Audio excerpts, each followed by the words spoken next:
Afternoon, everybody. This is Romero17, and I'm facing off against the current #1 ranked UFC player, lordayra. I'm 99% sure that this is an alt account, but the guy's damn good. Like, he's #1 for a reason. Now, I'm running with Michael Johnson. Reason being is that on this specific alt account, I'm making sure I'm only alternating between B's and C pluses. Now, right off the gate, as you notice, he has a win over me. He beat me when he had Gustafsson and I had Anderson Silva. And I won the first round and made some mistakes and ducked into an uppercut. So the thing with this player does extremely well is that I realized after watching this clip is that he does a good job of forcing you to keep your head on the center line. And what I mean is he doesn't really have it took me a while to figure certain things out, but even then I was having a tough time. He makes sure that he alternates between the strikes that he throws to always keep you guessing and force to freeze you in place. Now, Johnson has quick enough hands to where I can box with Nate Diaz, but when the stamina is similar like this, and look at that, when I fire off a leg kick, he goes jab and plants a rear body hook to my really good stuff. Goes for that meta combo, jab, jab, straight, lead hook. I don't go for the counter, I just slip the jab. And he's just making sure that he hits a relentless boxing assault with Nate Diaz, an A+ fighter who under the right hands, especially under somebody like this, it's devastating. But if you notice, he switched his stance. And every time he gets in close, he's looking to work the body. So, being that my hands are not faster than Nate Diaz, the only thing that Johnson has that can be fast enough to beat Nate to the punch when it comes to the body work would be the knees, and that's going to be my weapon for this fight, along with other things. Now, he's using a lead hook body uppercut, and that works extremely well because if somebody tries to pull after, and again, he just keeps going with it, after the lead hook, and you land that body uppercut, it does extensive body damage. Now, but now that I know that he switched his stance relatively early, I know that he's been dealt with a lot of damage to his legs, which means that it kind of reduced his power to a bit. So I'm like, all right, that's a good thing. I can rack up damage on both legs. But again, look at that. He makes sure that when he circles back, he's resetting, letting his stamina recover, and he goes right back into the pocket. He doesn't move his head much at all. Fires off a leg kick with his own, just kind of throw me off. Fire off one back. And it's just crowding you. It's just crowding you with this pressure. And especially when you have a lower rated fighter, it's extremely difficult to deal with this as well. And there, I fell for that head kick that he rocks me with because, like myself, I do have a tendency to occasionally let go of the high block when I back up, and he fires off that high kick. Good on him. And he knows that he's not trying to slip the strike. He knows, or he's very aware, that the jabs are just meant to get him to move his head so I can hit him with something. And Johnson doesn't have Muay Thai combos level 2, so he knows the leg kick is coming after 2 jabs. Or at least what I assume. Takes a round off. Give him a show of respect right there. But the guy's boxing assault is relentless. Now it's relentless, and he's forcing you to match his volume. And there, I couldn't. I'm 30 strikes behind, so that round goes to him, especially with that rock. Now, what adjustments can I make? He's making sure that every time he throws, or almost every time he throws, he lands on something. And he's using feints to gauge out my reaction to how do I react to that set strike. Every jab has his own rhythm. He's going jab, jab, and he switches off to something else. Goes for a pull counter, I land a knee. Lead hook, straight lead hook. First time he throws it in the fight. And I have to keep my shots really simple. And I fire off the lead uppercut block counter where he tries to double up to the body, get a rock on my own, lower the head off of Nate Diaz. And I get a little bit overzealous there with the knee because he sees, as consistent as he is with that body uppercut, I gotta fire something back. I can't really time an uppercut because, as you notice, now he fires off a rear uppercut hook to catch me if I try to load up an uppercut. And this guy's whole game is focused on forcing you to keep your head on a straight line, because every shot that he throws, and there he counters me with a slip straight, goes lead hook, uppercut, lead hook. But every shot he throws is almost a counter to the next shot. He sets you up with the first 2 or 3. And where he expects you to move, the second or third strike counters that. But I fire off a hard leg kick as he tries to load up a strike. And look at that, he's back to orthodox. I took this fight really competitively, and I noticed I'm not taking damage from the jabs, which means that his leg health is pretty low. And I noticed that if I go jab, plant the body straight, because if I lunge, I have a feeling like he can just fire off a really strong counter, and I mistime a leg kick there. And there again with the lead hook body uppercut. That is something I do a lot. But he goes to the body, time with an uppercut. I went to go for a takedown for a double leg, and he switched stance because I was a little bit too excited, and I went for the low single. He denies it relatively easily. I want this player to like respect my distance to an extent, but he is calculated in his approach. You notice that no matter what I throw, he only moves his head when he's absolutely certain that the next strike I throw is going to be a shot that he can counter. And that's the strength of the block there. Single shots. But there he tries to fire off a jab and a fire for leg kick. Goes for an uppercut to try to work to the body. And now he's making sure that he gets a punching range so he can crowd me on my kicks. Now there, again, lead hook, body uppercut. I have to match his volume or match his damage. And I can't even really land much body kicks against this guy. The last time when I fought him, he went for the trip to kill my stamina. Get a little good damage there. And I blocked it, and the glitch happened. Leg rock, takedown, secure the round. But I realized, yo, it's almost impossible to get like body kicks off of him because he's not coming in a straight line. He's making sure that he's cutting me off against the cage, and he's just moving ever so slightly laterally to match me. And he throws round strikes to keep me trapped in that center. But it's 1-1 right now, heading into round 3. Yeah. You know, my head off is flashing. He notices that I try to slip the hook, so now he's leading with the hook. Goes for the uppercut. Immediately change direction on my sway. And I have to back up here.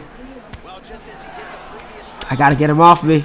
He keeps loading off with that body uppercut. I have to fire something back. Either catch him with an uppercut like I did last round or go for another knee. Now he does something very grappling related. And he goes for the leg kick, the takedown after a check leg kick. And I thought he would block low. Rack up a good amount of damage in that clinch. And here I made a mistake. I faked the leg grab. And he denied the fake. And I went to pre-deny tie and he gets me down. And I saw this guy fight Heme and Paroxys, and his side control is really good. So I made sure, alright, don't go half guard, don't go sprawl, just load up some grapple advantage and strikes, and when he hits you, then go. Now here, there's about 3 minutes left. This is a very 50-50 position, and Nate's top game isn't really crazy good. So if I can just focus on denying and keeping him in my half guard, and kill his stamina this way, because clearly I'm going against Nate Diaz, and there was a mistake by me. Most fighters, if you try to transition as they try to go to side control or whatever, I think he was going top mount or something. He was going top mount. You could kind of slip out behind and get his back, but now he's utilizing a bunch of fakes, and that's gonna kill his stamina too. The more you fake, the more you can kill your long-term stamina. And he's really trying to get this position, trying to get me to overcommit. And I'm making sure that if I see him go twice, I know it's not the real transition.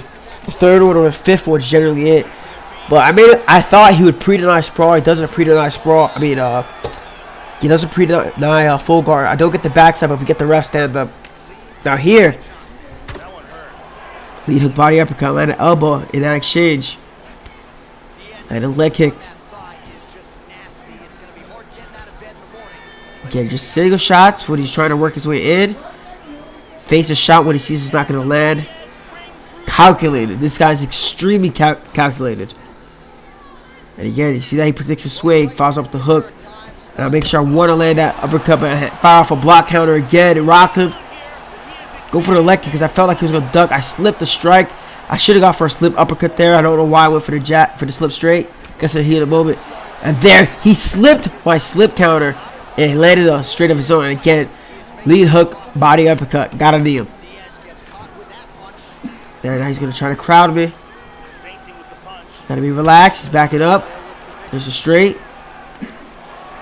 And there, I went for the trip cash denial because I know that's something that he likes to do. But against me, he decided against it, and he gets the punch rock.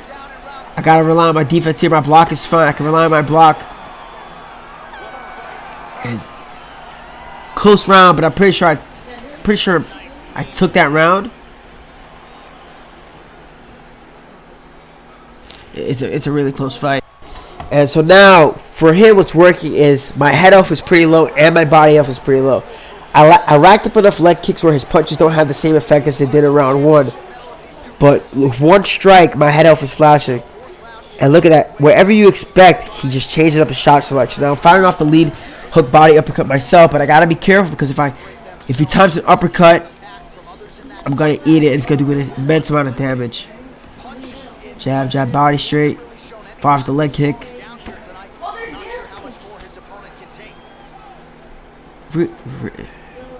Again, lead hook body uppercut. Then he goes uppercut, lead body hook. Constantly changing up his offense. Block that body uppercut. I notice every time he goes to the uppercut. It might be rear. And again, he's trying to go for a takedown. I switched stance at the wrong time. I can be relaxed here. And I try to fire off it. Oh, when he goes double hook, didn't expect that. Look at that, relentless. If I had anybody else, like maybe RDA, and I went for the body and he rocks me, goes for the 1-2 lead head kick, trying to pull, I need to recover, back up out. Pressure.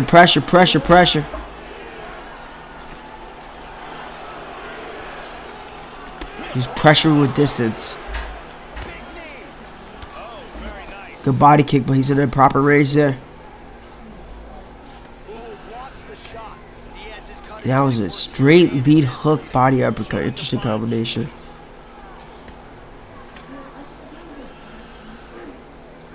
He's backing up, but when he tells me he's backing up, it means his stamina is also getting low because he's trying to force a finish. There, I try to preemptively sway a straight strike and he goes with a hook, but again, now my body health is flashing and my head health is flashing. Checks the leg kick, doesn't go for a takedown as he shouldn't. Now I noticed that with a 1-2, he keeps low blocking. And look, so when he feints that body uppercut, he slips. And I keep a mental note on that. Now he does a beautiful job there. He sidesteps, lands the uppercut. Sidestep the jab. Lands a straight as I go for the body straight. And I'm just like panic wrestling right now. And he goes to the body, land a takedown of my own. And this is insane. But yeah, I notice every time he feints that body uppercut, I think it was a rear uppercut. He feints that uppercut and he slips straights or slip hooks after that. Just 30 seconds left. There's not much I can worry about here. Go for the arm bar. He denies that too. Crafty. But again, this is stuff. He pulled that stuff out of his bag of tricks. Like he didn't do it early. He waited for his opportunity to counter, and that's what's making this guy number one for a reason. He was, I believe, 181-10 before this fight. And I said, opponent is hurting. I know in my heart it's 2-2 right now. He's taking key notes on how I'm reacting, and I'm taking key notes on how he's reacting. Fire off the elbow, can stretch the lead with it straight.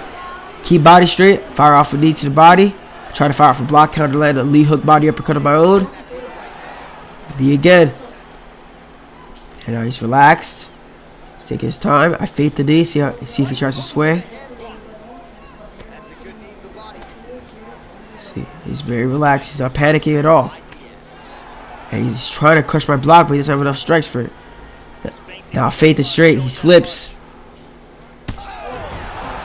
And just like I predicted, now we're going to run that back. Use the jab fade. Draws out the slip. He fades the rear uppercut.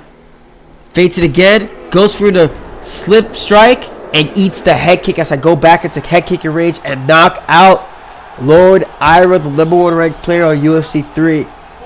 This dude is extremely good with his pressure. He's extremely good with his combo selection. Like all around, it is a vicious assault. He doesn't leg kick much. He doesn't body kick much.